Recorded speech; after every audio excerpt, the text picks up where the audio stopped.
When you turn on your ignition switch,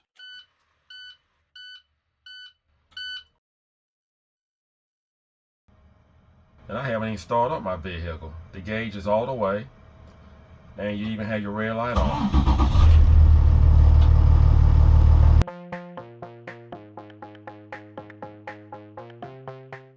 You want to go over to the left side of the vehicle, and we're going to go in the front of the engine, and you'll find your oil pressure switch right here. Well, that says a lot. You see the wire harness is actually broken. Now, that could be a good reason why it's not working properly. First thing we'll do is just pull the cover off. I decided to move the fuel filter out the way. Now, you do not have to do this, but since we are dealing with the wire harness, I would like to get both of my hands in there. And it don't hurt to actually remove this filter. There's a clip down here. Just pull it loose, like so. Put a pan underneath. I would not be doing this if we didn't have a wire problem.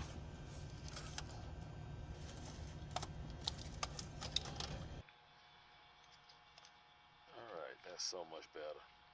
Now we're just going to remove this wire loom.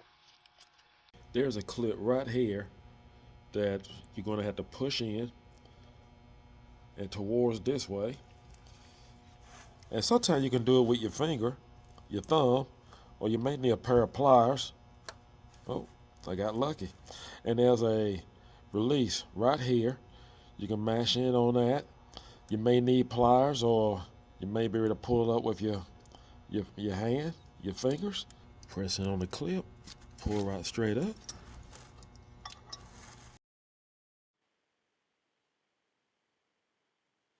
Now this is our new connector, and it has 2 wires. This is the part number, price range.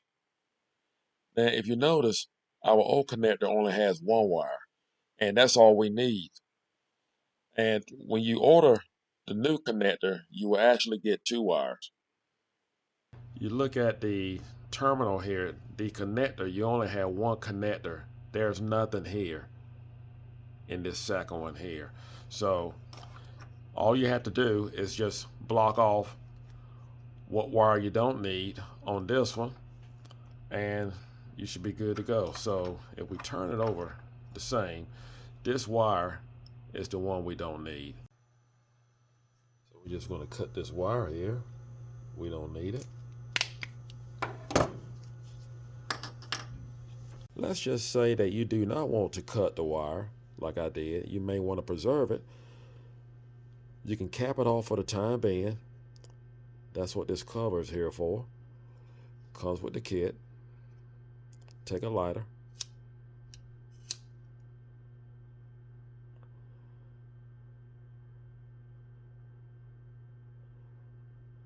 Just go around, seal it in place, just shrink it right onto the wire, and there you go. It's plugged off.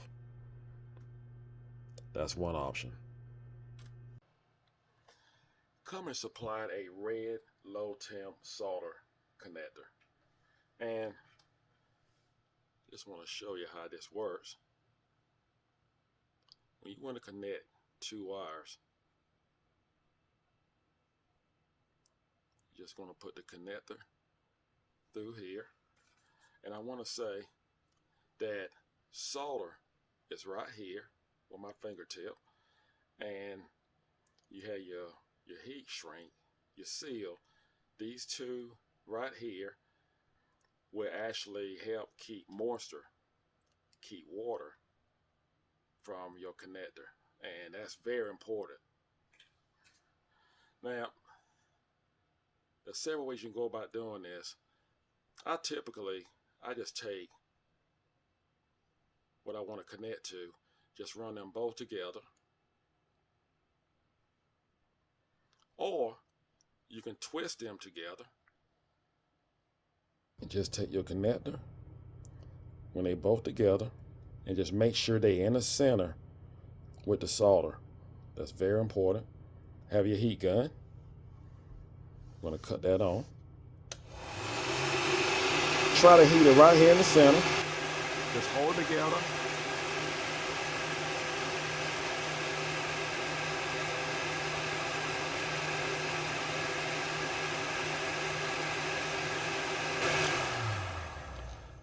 Just go let it cool down. Make sure you don't touch it because it is hot. And do not pull on it because it's still drying. Go to it a few minutes later. You can pull on it and it's together for life. Waterproof. Don't have to worry about corrosion. So that's what we're going to do for the connector. I just basically want to show you this because it's going to be kind of hard for me to show it to you inside of the work area. We're going to take a razor blade or a knife and we're just going to remove this cover here that's around the hose. Try not to cut yourself. Now we can work with this. It's already split. And we're just going to put our wire right through our hole.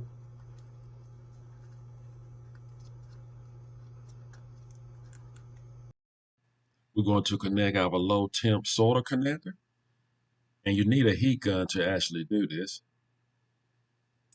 I would not recommend a cigarette lighter to do this job. You definitely need a heat gun to properly heat up the solder when you have both of the wires together. We're going to put some wire loom on it.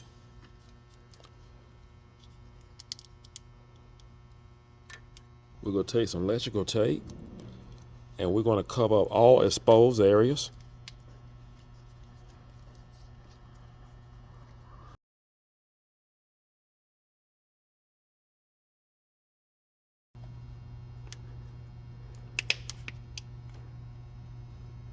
We are really home free. Only thing you have to do at this point is just reconnect the harness and your gauge will actually work again without any problem.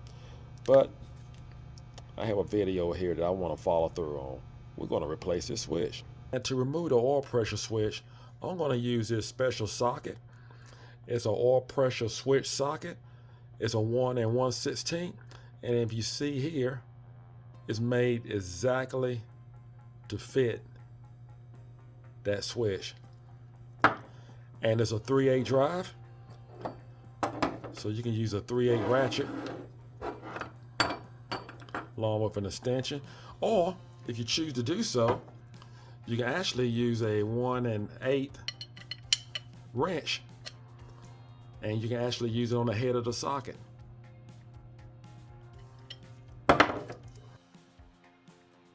Just want to put our socket right here on the switch.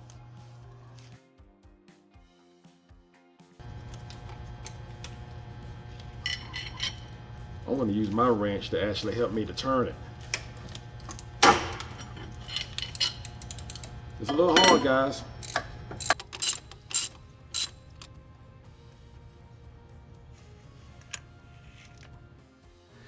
Alright, so that's our old switch. And the dealer sells quite a few of those old switches. Here's our new switch. Part number, price range. And keep in mind, we only have one terminal there. That's why you only have one wire. So just want to make sure there's no confusion there. And we'll go ahead and mount this on. Make sure you have your O-ring in place. It comes with the new one.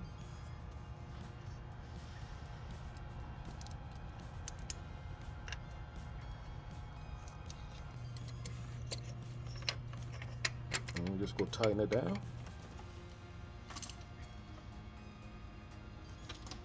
And it don't take much to tighten it. Just put our harness on. Snap it in place. Let's not forget our clip right here. I have my harness back on the switch. I want to make sure this don't happen again. So I'm going to tie it to the dipstick with a tie strap. Now it's time to place back our fuel filter. I don't know how it ran to actually be that low. That's strange. Let's not forget your O-ring that goes on the top. Make sure you definitely have that in place. And again, removing this filter is not something that you have to do.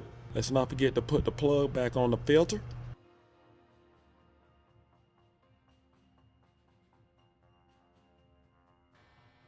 Here's the pump. Just gonna screw it out. Turn it, it may be tight.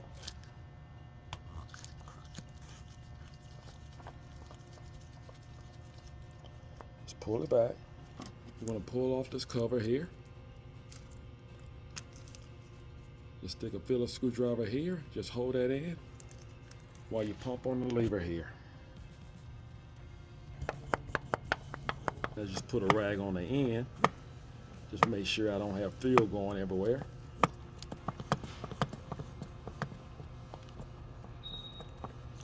That should do it.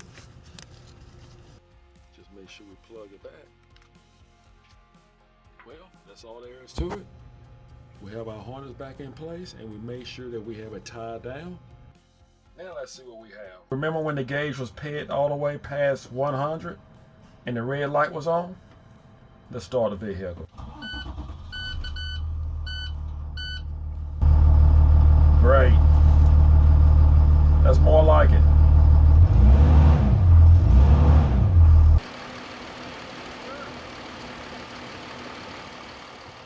Well, that's all you have to do to change your oil switch on your Cummins.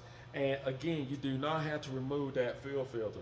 Reason why I removed the fuel filter, so I can actually get down to the wire to repair the wire for the connector. And also for you to be able to see exactly what I'm doing.